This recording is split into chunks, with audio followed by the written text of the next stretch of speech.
Dans quelques semaines, l'élection présidentielle. Donc on va parler politique du logement. Vous avez publié un manifeste pour le logement et le pouvoir d'achat immobilier.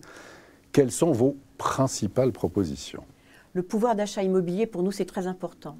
On a vu qu'on avait quand même une difficulté sur les propriétaires bailleurs particuliers dans le logement privé. Et donc l'idée, c'est peut-être de proposer à ce que cet investisseur, cet acteur économique, puisse amortir le prix de vente de son bien en fonction du loyer qu'il ferait.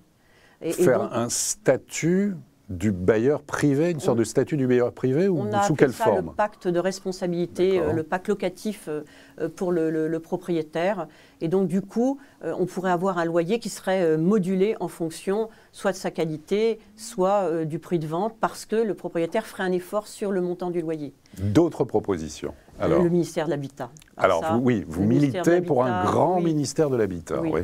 Pourquoi? Parce qu'il y a des arbitrages qui se font, des fois à Bercy par exemple, et donc c'est plus facile de coordonner le code de la copropriété, l'aménagement, tout ce qui est lié.